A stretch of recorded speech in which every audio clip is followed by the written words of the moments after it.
I wasn't really sure what kind of a mother I would make. I was pretty involved in things that I was doing in my life. But I knew I had that maternal instinct to really want children.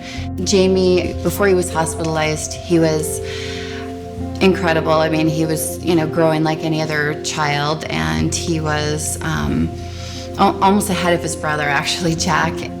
When he was about a year old, he was hospitalized. Immediately after hospital, I noticed his coordination. He kind of lacked a little bit of coordination, and it was kind of like we had to rebuild him back into walking. It was probably 3 months after, and it started declining. It was kind of a combination of things. It wasn't just his verbal skills, it was kind of social.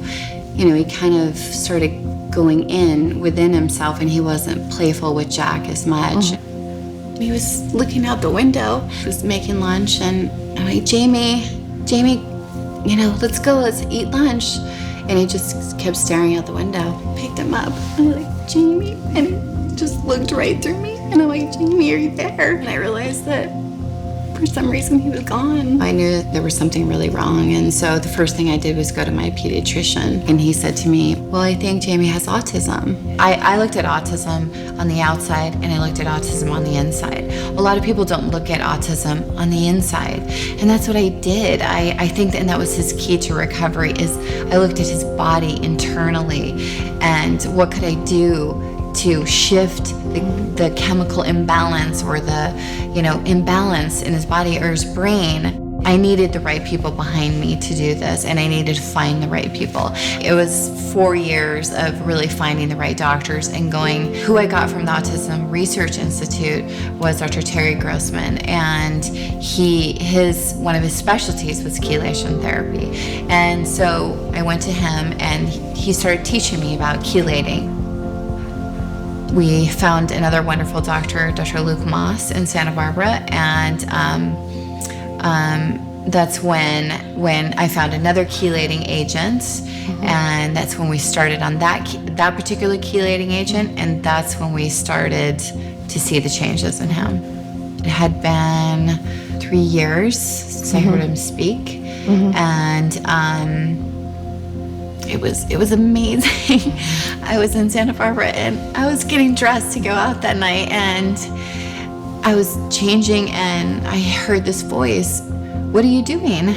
And I was like, "Who?" I turned around, and Jamie was there, and I'm like, Jamie, where's Jack? Because I'm like, who would, Jack's gonna talk like that, Jamie's not gonna talk like that. And I'm like, Jack. I looked all over, Jack, and Jamie was just standing there. I flipped out. I was like, oh my gosh, Jimmy, did you just talk right now? Did you just talk? And well, he was about 5, and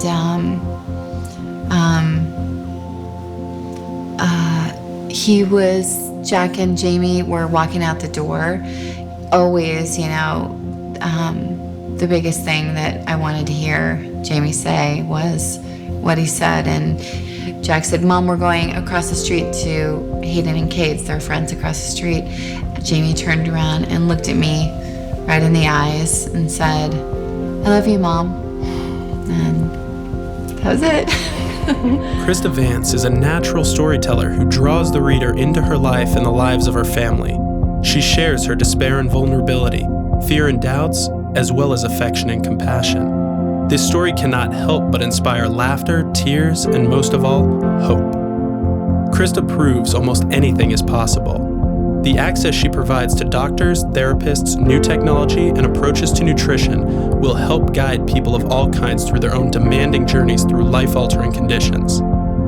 Come experience all the bends and jolts in this unconventional account of conquering adversity as you meet Jamie now.